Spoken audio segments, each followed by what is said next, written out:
Merci à vous tous d'être venus.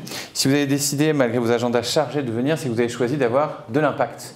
Un bel impact, un impact social ou un impact environnemental, ou peut-être même les deux. Et pour ça, rien de mieux qu'un speaker qui en a eu beaucoup et qui continue à en avoir beaucoup, pour continuer à vous inspirer, mais surtout, ce que j'ai voulu avec la présence de Jean-Marc Boileau, c'est de penser à une autre échelle. Levez la main si vous avez déjà créé un groupe de 22 000 salariés. Levez la main si vous l'avez fait de façon associative, c'est-à-dire sans aucune perspective de plus-value.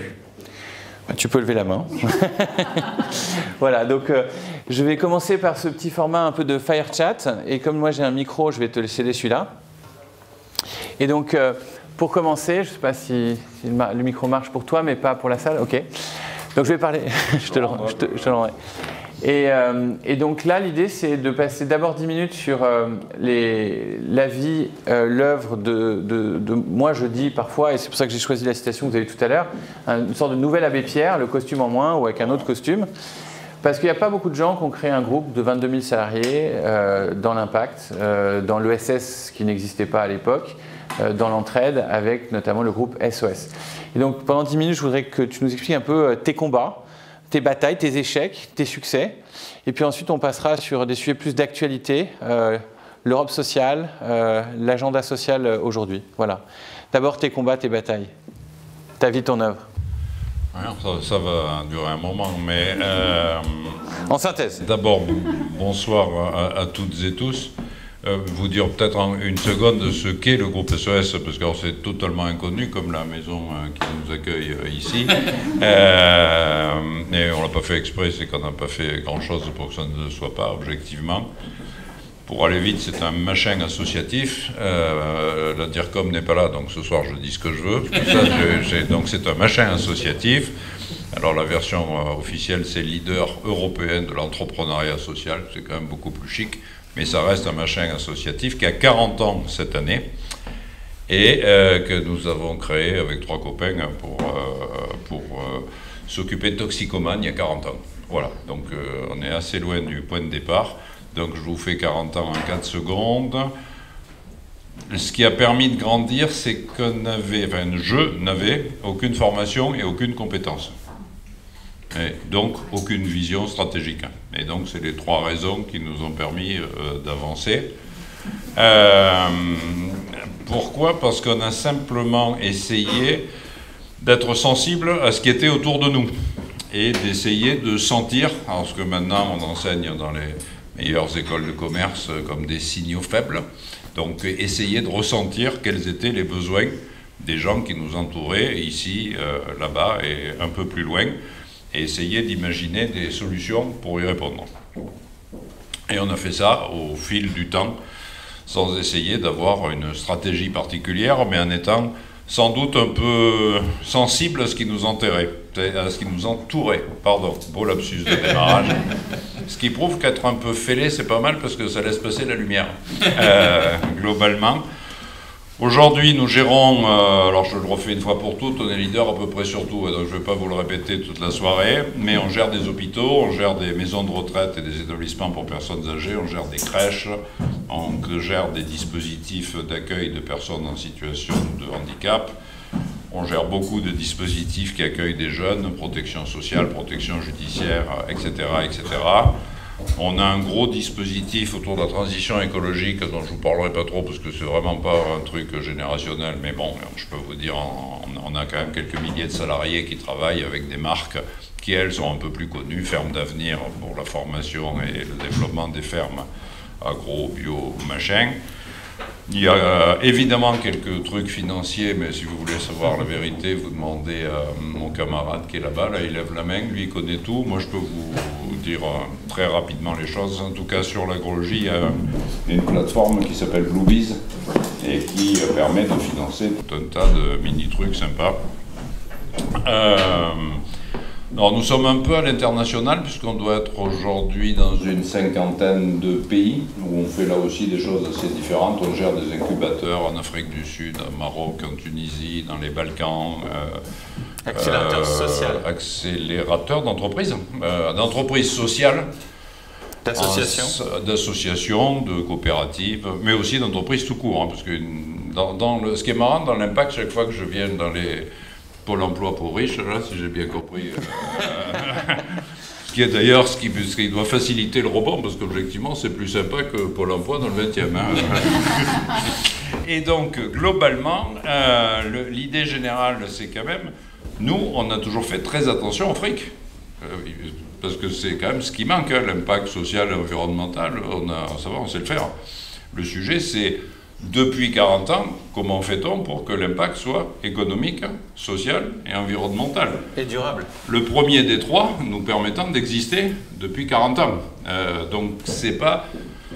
C'est les bisounours qui s'occupent que d'impact social et environnemental, ça dure pas très longtemps. La réalité, c'est qu'un entrepreneur dit social, c'est un entrepreneur qui, en même temps, doit essayer de mesurer les impacts. Alors, en gros, vous êtes mauvais sur les trois.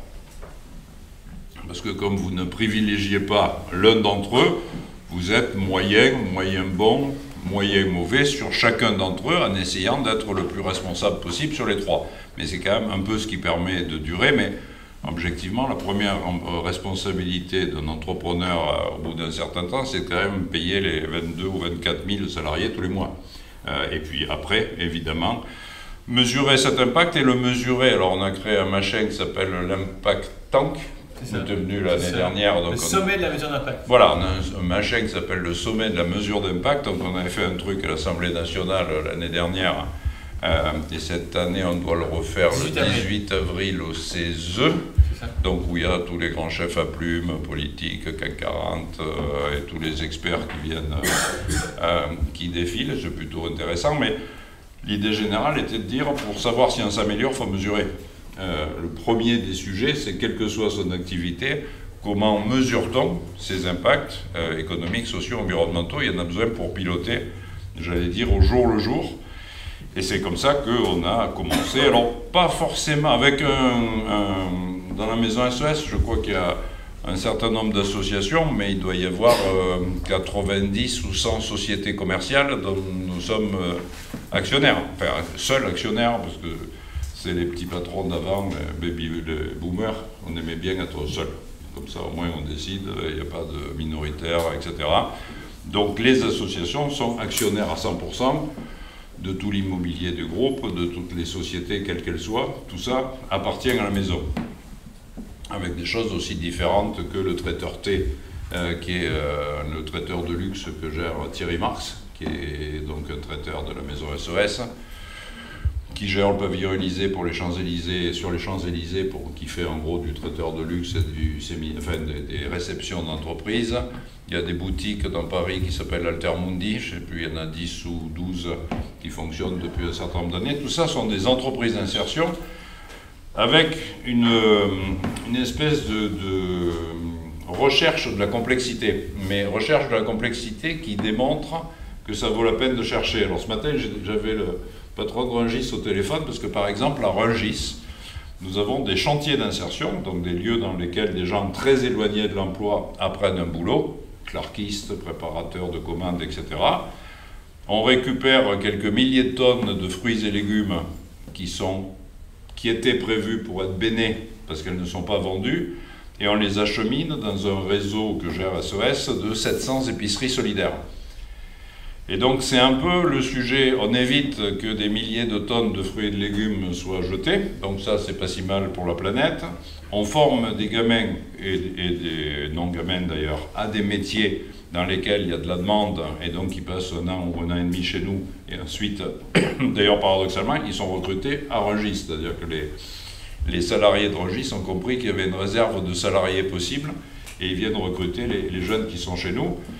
Et enfin, en livrant des épiceries solidaires qui sont des lieux dans lesquels, pour aller vite, l'épicerie est presque gratuite, et pas gratuite, et c'est pour ça que l'abbé Pierre, c'est chacun, c'est pas moi, et moi c'est pas lui. Il y a une participation, mais c'est quasiment gratuit avec des épiceries un peu spécialisées, entre autres pour les étudiants, parce que ces dernières années, ça a été très compliqué pour une partie des étudiants. Et donc, formation, lutte contre le gaspillage alimentaire, et ça permet aussi de faire arriver, merci, ça permet aussi de faire arriver dans les épiceries des produits frais, parce que globalement, quand vous faites vos courses et que vous filez, à la banque alimentaire, au Resto du Cœur, on file beaucoup de pâtes, de conserves, etc. Et donc ça permet aussi à des gens en difficulté d'avoir une alimentation de meilleure qualité. Donc tout ça, mais alors je peux faire ça pendant 1h30, mais je pense que c'est pas l'idée. Tes combats. Donc ce machin a grandi. Alors les combats, c'était contre à peu près tout le monde. D'abord contre le secteur associatif, parce que j'ai eu la bonne idée il y a 35 ans d'expliquer que les statuts ne faisaient pas la vertu, ce qui m'a valu immédiatement une grande notoriété chez mes camarades mutualistes, coopératifs et associatifs, en disant je connais des associations de malfaiteurs, des coopératives d'imbéciles et des mutuelles d'incompétents. Alors là, comme ça, j'ai installé durablement une bonne réputation, alors qu'il y a des sociétés commerciales qui ont un impact absolument parfait sur leurs salariés, leur entourage, le lieu dans lequel elles sont implantées. Et donc c'était très ancien, mais ça voulait dire déjà que si les statuts ne faisaient pas la vertu, il fallait qu'on mesure qui et quoi avait un impact positif ou négatif, qu'on soit des camarades de Veolia, de Bouygues ou des Restos du Cœur, et que donc la mesure de l'impact, elle était plus importante que les statuts d'origine. Donc ça a été un peu un des combats. Ensuite, on a créé le mouvement des entrepreneurs sociaux quelques années après. On a quand même réussi à faire en sorte que la loi évolue, puisqu'aujourd'hui, une entreprise commerciale peut avoir un statut d'utilité sociale. Ça, je me suis pas mal battu avec le camarade Benoît Hamon parce qu'il était ministre, mais j'ai quand même réussi à lui rajouter mes 3 lignes libérales dans sa loi. Et donc, ça a permis aujourd'hui l'idée des dispositifs ESUS qui permettent à une société commerciale ou à des SA d'être reconnu comme participant à l'intérêt général. Donc ça, c'est évidemment un statut. Après, si j'ose dire, on s'est contenté de durer et on a regardé les autres. Et alors, je fais qu'un exemple parce qu'il est facile, mais on nous a dit pendant longtemps, voilà, vos EHPAD, non, c'est pas une réponse. Regardez les grands du secteur. Regardez Corian, regardez Orpea. On a regardé, et là, assez récemment, on a vu. On a vu ce que ça donnait. Alors nous, j'ose pas trop le dire, mais enfin, nous, notre structure d'EHPAD, cette année, elle gagne 4 ou 5 millions d'euros. Enfin, c'est mieux que de perdre 3 ou 400. Et elle se développe très rapidement, d'autant plus qu'il y a toute une série d'EHPAD privés lucratifs qui sont rachetés à 1 euro à la barre des tribunaux de commerce. Et donc, il suffisait de regarder, d'attendre, et donc là-dessus, ça n'a pas été très compliqué de démontrer que le modèle n'est pas absolument contraint à rester un micro-truc chez les bisounours. D'autant plus que le deuxième sujet du modèle, c'est que, et deuxième différence, parce que je vais te le servir jusqu'à la fin avec l'abbé Pierre, il n'a jamais été question pour nous de faire des établissements pour pauvres. Et il n'en sera jamais question. Parce que la médecine pour pauvres, ça devient de la médecine pauvre. Et que globalement, si vous voulez maintenir de la qualité, il faut que vos services soient d'excellente qualité, suffisamment pour qu'on puisse les vendre. Et c'est le seul critère qui démontre la qualité, c'est est-ce que quelqu'un est prêt à les acheter. Et en même temps, qu'ils soient accessibles à tous. Donc un exemple simple sur l'aspect économique, dans nos EHPAD, on paye en fonction de ses revenus. Donc nous avons des gens qui ne payent pas du tout parce que c'est l'aide sociale et qu'ils n'ont pas de revenus. Il y a des gens qui paient beaucoup moins cher parce qu'ils sont juste aux revenus, pour aller vite, pour donner un exemple, on est autour de 2000 € en Ile-de-France et plutôt 1800 en région. L'EHPAD célèbre d'Orpea, il était à 12 000, c'est pour vous donner celui qui est devenu célèbre à la télévision. Donc évidemment, les notes sont pleines, ce qui n'est pas du tout le cas du privé lucratif. Et par ailleurs, comme il y a des gens qui paient un peu plus cher, alors ça on n'arrive jamais à 12 000, rassurez-vous, mais ça permet d'avoir les mêmes services de qualité pour des gens qui ont des revenus un peu différents. C'est quand même pas très compliqué, sauf que quand on a voulu le faire il y a 8 ans, j'ai fait un premier tour des administrations, de Conseil d'État, et est-ce que c'est autorisé ? Donc après avoir consulté des juristes de très haut niveau, la Cour des comptes, etc., on m'a dit Non, c'est pas autorisé.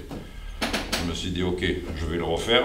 Est-ce qu'on peut me dire qui l'a interdit? Donc j'ai refait le même tour, on m'a dit c'est pas interdit.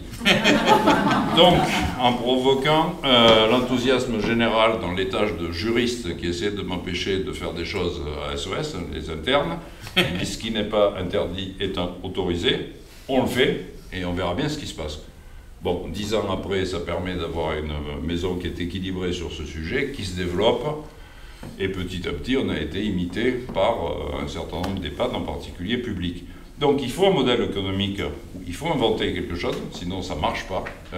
Il faut qu'il y ait un vrai besoin. Alors, moi, j'ai une admiration profonde pour des gens qui peuvent vendre des sacs à main à 5 000 €, pas très loin. Non mais je déconne pas, je trouve ça génial. Réussir à persuader quelqu'un qu'il faut foutre 5 000 balles dans un sac à main, c'est du génie. J'ai une admiration profonde pour ces gens-là.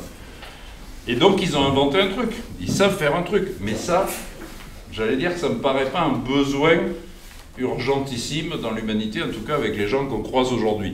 Donc si vous vous concentrez sur des besoins essentiels, avec des prix qui permettent l'accessibilité au plus grand nombre, et éventuellement une modulation dans les tarifs qui permet à des gens qui ont des moyens différents de fréquenter les mêmes lieux, vous avez plus de chances de gagner. Alors je pourrais vous développer dans les hôpitaux, ceux qui ont les moyens ou qui ont une mutuelle, ils paient le supplément chambre machin, ceux qui n'ont pas de mutuelle, ils ont quand même une chambre individuelle et puis ils ne payent pas la chambre individuelle, mais c'est les mêmes médecins, c'est la même qualité.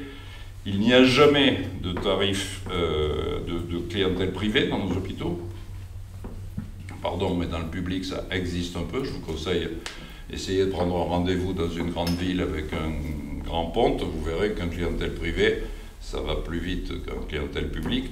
Chez nous, c'est simple, c'est interdit. Donc personne ne peut avoir de clientèle privée. Aucun de nos médecins, on a 14 hôpitaux, ils prennent les rendez-vous dans l'ordre d'arrivée et on obtient le rendez-vous quand on le demande. Et évidemment, il ne s'agit pas de pauvres, parce qu'en plus, quand vous gérez les urgences, évidemment, il y a des pauvres, des riches, enfin, il y a les gens qui ont besoin des urgences. Donc, deuxième vrai sujet, ce n'est pas des services qui sont réservés aux pauvres. C'est des services qui doivent être accessibles à tous du point de vue économique et qui doivent être de qualité, parce que s'ils sont accessibles qu'aux pauvres, au bout d'un moment, ça ne marche pas. Et peut-être une question sur comment tu as réussi ce passage à l'échelle. Donc tu nous as donné le principe économique, il faut que l'économique soit au service de la vertu et que l'économique soit au service de la durabilité. Voilà. Peut-être pour nous donner maintenant ton regard sur l'actualité européenne et sociale. Il y a des batailles, l'Europe sociale a fait des grands pas dans les 5 dernières années. Comment tu vois l'arrivée des élections européennes et est-ce que tu as un combat là-dessus? Et puis ensuite l'actualité sociale en France. J'ai toujours eu des combats sur tout, donc évidemment, mais je ne vais peut-être pas développer mon combat pour les européennes, parce que je ne suis pas sûr que ce soit l'ambiance soirée électorale, mais sinon, je peux vous donner des endroits où je vous parlerai de l'intérêt de voter pour X ou Y, mais pas ici, pas ce soir, et pas avec cette casquette. Mais le monde va globalement extrêmement mal. Le combat, c'est de dire comment fait-on pour essayer de faire en sorte que les démocraties l'emportent sur des États autoritaires. C'est quand même une ambition au niveau international qui s'est un peu réduite depuis mes 16 ans et l'idée d'un monde dont on rêvait. Donc oui, Europe sociale, Europe environnementale, mais encore une fois, vous savez, les belles décisions du point de vue écologique, attends, je vais commencer par un sujet favori, c'était les portiques avec la camarade Ségolène Royal qui ont donné instantanément les bérets rouges à l'époque. Ensuite, on a eu l'excellente idée d'augmenter la taxe gasoil qui ont donné les gilets jaunes.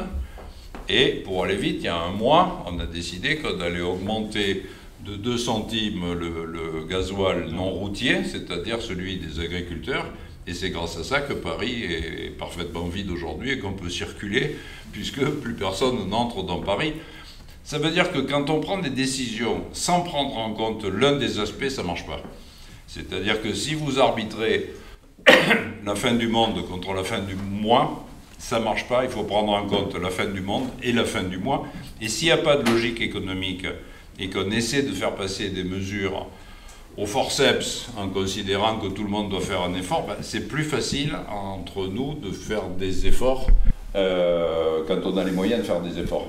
Mais ceux qui avaient des diesels polluants, ce n'était pas forcément les habitants du quartier, c'était plutôt la ruralité qui n'avait pas le choix parce qu'il n'y avait pas de transport en commun et qui objectivement a assez mal réagi à l'annonce de ces taxes. Tout ça pour dire que c'est plus difficile d'avoir une approche nuancée, mais en même temps, il vaut mieux faire un pas en ayant pris en compte tous ces aspects-là, plutôt que gagner 3 mètres et faire 4 mètres en arrière au bout de quelques temps, ce qu'on est en train de faire sur un certain nombre de sujets, parce qu'objectivement, on ne peut pas imposer et que, encore une fois, on sait qu'il faut y aller, on sait qu'il faut aller vite, mais on sait aussi qu'il y a un certain nombre de nos concitoyens qu'il va falloir accompagner, et je ne pense pas que opposer agriculteurs, écologistes, ruraux, etc., soient des sujets qui soient à la fin payants. Et même, on en avait parlé, parce que on s'était, alors avec une autre casquette, on s'était beaucoup interrogé sur la crise, entre autres après les Gilets jaunes, et j'avais un peu tourné dans la ruralité, un peu en mission commandée, parce que c'est pas franchement là où je passe mes week-ends, et j'avais été très marqué par le fait que les gens continuaient à se retrouver sur des ronds-points après les revendications. C'est-à-dire que c'était fini, on avait claqué 3 milliards, on avait distribué, on avait retiré tout ça, et les gens continuaient de se retrouver sur des ronds-points. Et en baladant à travers ces charmants villages, on a décidé à SOS de lancer une opération qui s'appelle 1000 cafés. Et de se dire, dans le fond, ce qui manque, c'est un lieu dans lequel les gens peuvent se rencontrer, boire un coup, refaire le monde, alors sans alcool, sans abuser, blabla, sans fumer, enfin, c'est beaucoup moins rigolo comme à l'époque, mais en tout cas, créer ces lieux, donc on a commencé par les créer, puis on a aidé des gens à les créer, puis on a sauvé des bistrots qui arrivaient, donc on doit être à 200 ou 250 bistrots créés, sauvés, etc.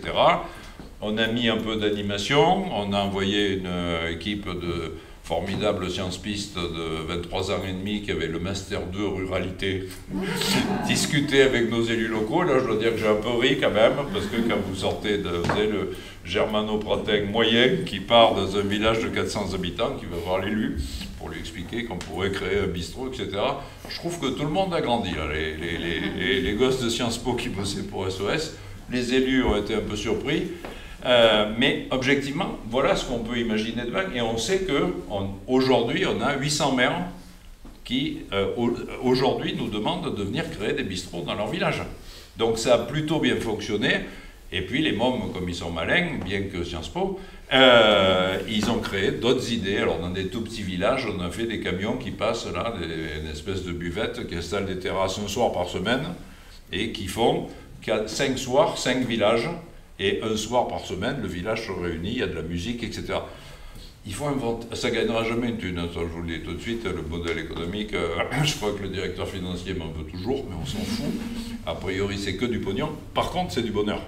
C'est-à-dire qu'objectivement, je me suis tapé quelques inaugurations comme vraiment il fallait, et tout le village est là. Le village, ça veut dire de 80, enfin non, j'exagère, de 55 à 88 ans, tout le village est là pour l'ouverture, les gens reviennent, ils se parlent, et ça fait partie des choses qu'on aura un peu de mal à mesurer en termes d'impact, parce que le bonheur, je ne sais pas si vous avez essayé, mais c'est pas si simple que ça, et pourtant, créer du bonheur et perdre du pognon, moi je trouve ça génial, à condition de gagner le pognon avec autre chose.